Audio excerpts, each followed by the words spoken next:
Hey guys, Alex here.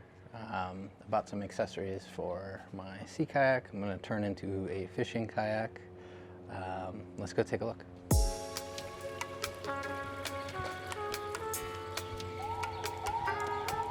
So the kayak is a Necky Kyook Sea. I don't know how to pronounce it. I'm going to call it a kook because we're just a bunch of kooks. So Necky is made by Old Town, and I believe they just went out of business. Not necessarily went out of business, but Necky, the line has been discontinued. So got a relic here, and it's actually a really highly rated kayak. Bought it for $100 a while back on Craigslist, and definitely have already gotten $100 worth of use out of it. Was looking at, some Hobie Mirage drives, but I'm not going to spend $3 on it, so figured I'd kind of take what I got and hook it up. So here is the kayak. So nice long sea kayak here, and like I said, the kook. So nice 15-foot long sea kayak here with the rudder in the rear. Good old Necky kayaks. Who knows when this thing was made? Quite old, well loved. Really good plastic though. This plastic is solid. So figured to make a great base for some modifications. So that said, purchased a whole lot of accessories here. Couple critical components, obviously. The life vest. So per California law, you need one of these bad boys. I picked up the Onx off Amazon. It is universal size, so one size, but it has these nice adjustment straps on them here, all around. Nice adjustment on it so you can get it nice and tight. But yeah, so definitely need one of these. Be safe out there on the water.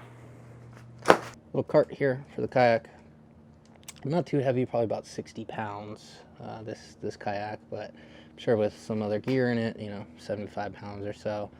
Also another safety item here is we got this Pelican. This is a build, so a manual build. So if you get flooded here, you flip your kayak, get back in it. You can pump this here, pump all of the water out of your kayak overboard. So really, really handy to have. Really good for sitting kayaks as well. Bunch of different manufacturers of this. Like I said, I got the Pelican. There's like 30 of them on Amazon. Next up, some rod holders. So got a couple different kinds here, and we'll probably get in one more, but I have the kind of the main working rod holder, as I'll call it, which is the Yak Attack. So really highly rated. I believe it's called the Omega. Omega rod holder. There's an Omega Pro version which has a extension on it, so that's the only difference between the two. And then also got a drop-in rod holder as well. Kind of a more standard one. I'll be using that for either a long net or a second rod, possibly a trolling rod. Now to connect the Omega, I'll be running what's called a gear track systems. So gear track is basically a little channel here. You can see there a little channel, and what you basically do is the accessories have a nut on them here, and that slides into the track.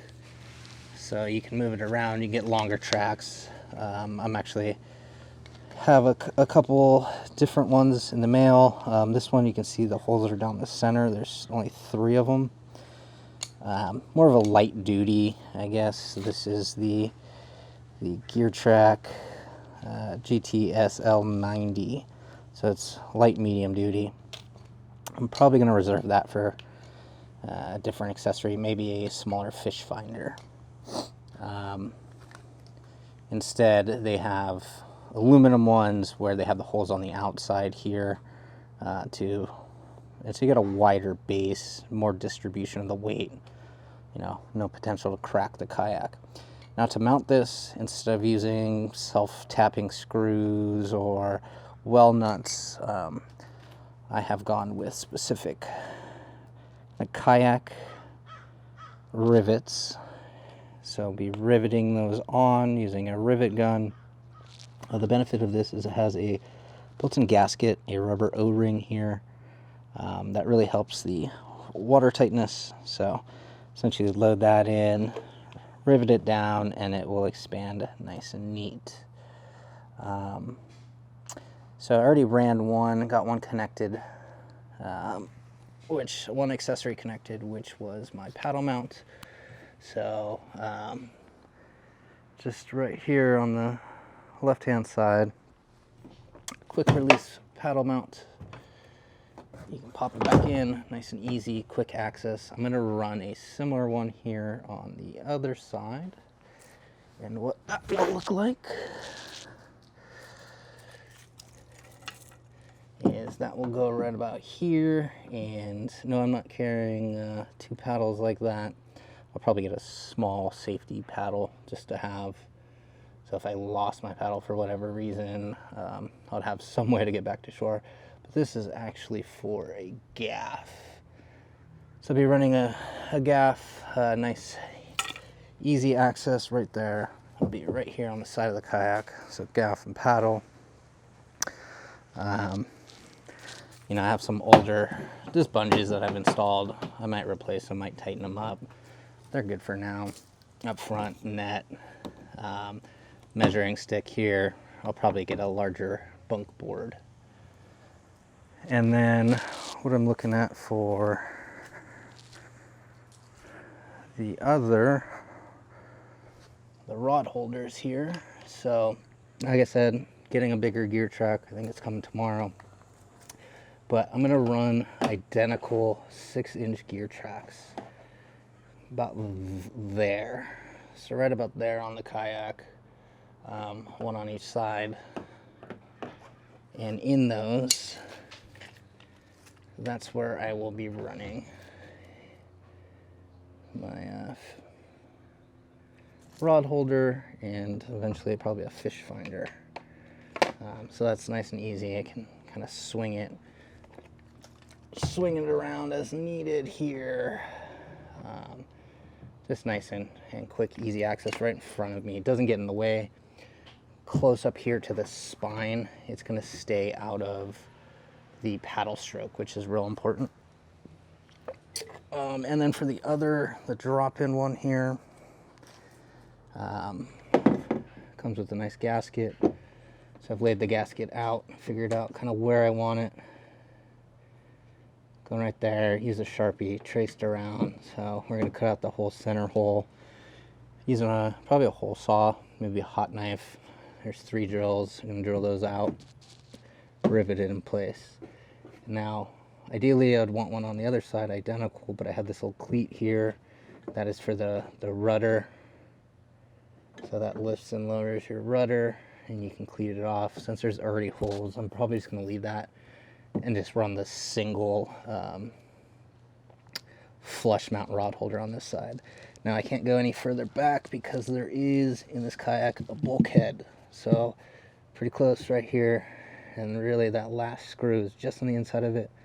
The bulkhead, there's one in the rear, one up here in the front, and what that does is essentially separates the kayak into 3 distinct sections. So you have your forward compartment, you have your cockpit, and your rear compartment. So breaking it up into thirds, if you, let's say, sprung a leak or you got swamped by a wave and your hatch was open, it's not going to flood your whole vessel here. So handy to have. So yeah, that's where the rod holders are going. And then lastly, a couple other things just for safety at night. Picked up, actually had this from an old dinghy I had, but this is a nav light. So your navigation, your green, red, and white, you know, on a nice pole here. Probably get this somewhere mounted in the back of the kayak. Get nice and visible there. Boats can see you. Won't get run over. And I believe that's called a, what's that, a Navi Safe. It's a pretty nice piece of equipment. Different various modes. Yeah, so that, since I had it, is going on. And then also really excited is getting a splash cover, or spray skirt as they call them. So this is a Seals Sneak 1.7, and the way this works is you have a forward here with the handle, and you have the back here. So I like to put on the back first. Hold it, you gotta hold it in place, kind of spread it out, get it on that back third, work it up, and once you're about here, you can kind of hold it, stretch out that front, work it around the combing, both sides, make sure you're nice and sealed in, and you sit in there. So this one is nice, it has a zipper. You could crawl right in there, zip it up. Zipper is also nice if you are in the kayak and need to access something, you can grab it. The second way is, instead you could put this on first, kind of wear it as a little skirt, sit in it, and then attach it. So 2 different ways, but yeah, that's really excited. Keep you nice and dry, especially in the winter. I'll probably be making a couple of replacements of these, which are the neoprene hatch covers. You know, a little old, a couple little holes in them. So these could be replaced. There's, I believe, Top Kayaker or something like that website. They sell them. They sell those hatch covers, but they're like 44 bucks each. They're basic neoprene. I'm gonna see if, you know, I can get one of those sewed up for cheaper and do both the front and back new. So yeah, that is kind of what I picked up and what I'll be doing. Waiting on some sealant and those other gear tracks. They should be coming tomorrow, and then I'll kind of walk you through some of the install. I'll show you how the rivets are done, and then get it out in the water and, you know, see how she does. Peace. All right, so we got a couple items here in the mail to finish out installation of our gear track system. So actually I picked up the heavy duty version of the gear track. I wanted 2 6-inches. They sell 4-inch, 12-inch, and like 16-inch gear tracks. So I got the 12-inch, and I simply cut it in half here. So just with a hacksaw, cut it, and then with Dremel rounded off the corners here, and took some sandpaper and just kind of smoothed off the edges so I have no burrs, and wouldn't cut a line or something like that if it came across it. So once again, we're using these O-rings with the gasket. So there's 3 for each. And then I have some clear silicone Loctite. So we're gonna run just some extra sealant on these. I'll actually probably try it without, just to do a test here. I'm gonna run one, no sealant, just with the rivets with the gasket. So we'll try that, and then if it leaks, then I can always drill out the rivets and put some of the Loctite on it. In order to drill the hole here, 3/16, bit. So we're gonna run that perfect size, and then perfect size for the rivet. All right, so let's get to it. All right, so I will be installing the gear tracks probably about here on each side. I want it kind of close here to the spine. There's a lot of strength around there. Don't want to get it too close or the accessories will interfere. I also don't want to get it too low here where it's gonna, you know, continually get splashed. I think my knees will only go up to there, so yeah, let's.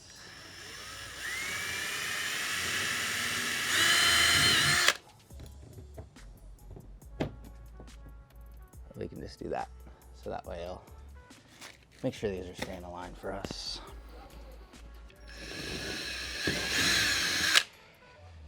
So nice and easy, and then same idea here. We're gonna pop a rivet through that bad boy.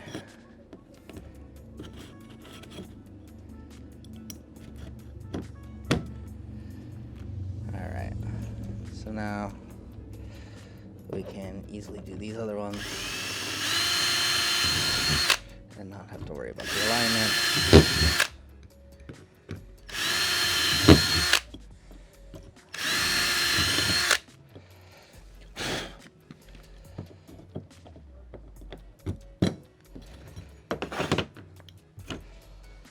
So there we go. We got our 3 holes drilled, and that's gonna line up there.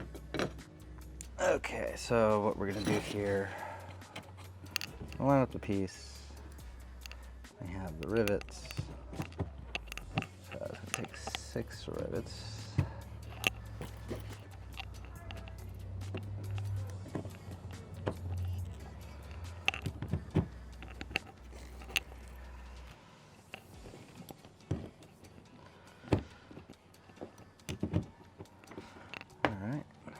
And then we're going to run our riveter here. So the way this works is get it nice and down there.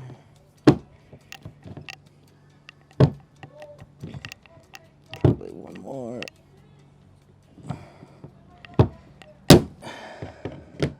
our way down here. It's looking a little better.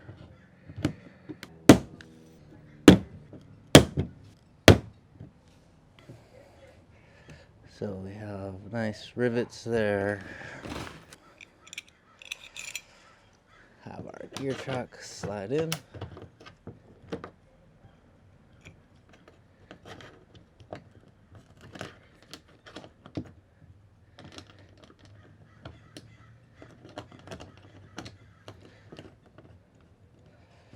Tighten down. That is secure. Rod holder. There we go.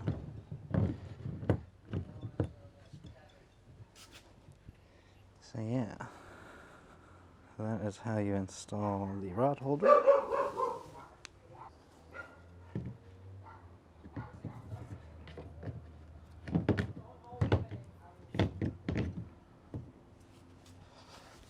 There we are. Rod holder here. There we go. Rod's out. And if you wanted to quickly adjust this, you could. Otherwise it's locked in place. And then you also have this sleeve here, so you can lock your pole in. You want your line around it, and that's not going anywhere. So.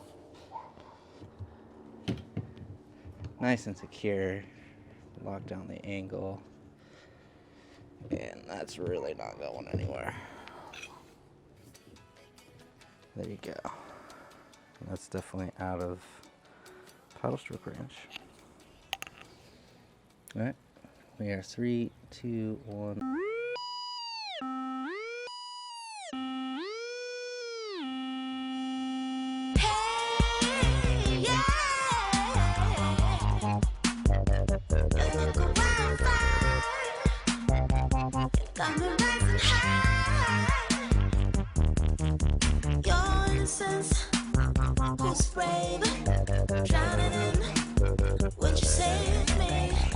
crime. If you don't, you'll slide by the throat. I could bet all of the riches that I ever had. Fresh in the night like a shark, babe, would it be bad?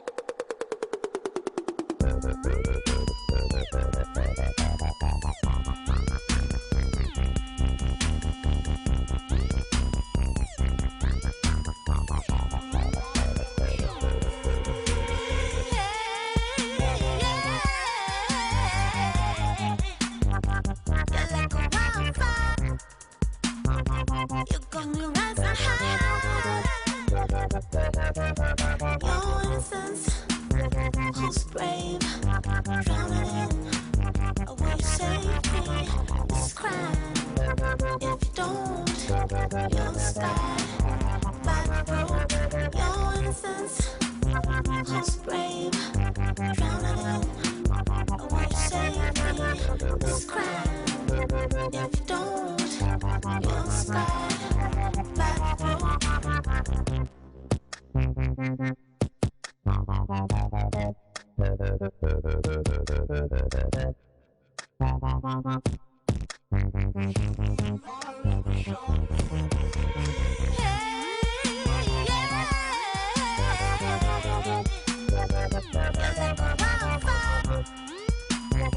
You got me rising high. Your innocence, who's brave, drowning in a way you save me. This crime, if you don't, you'll slide by the road. Your innocence, who's brave, drowning in a way you save me. This crime, if you don't, you'll slide by the road.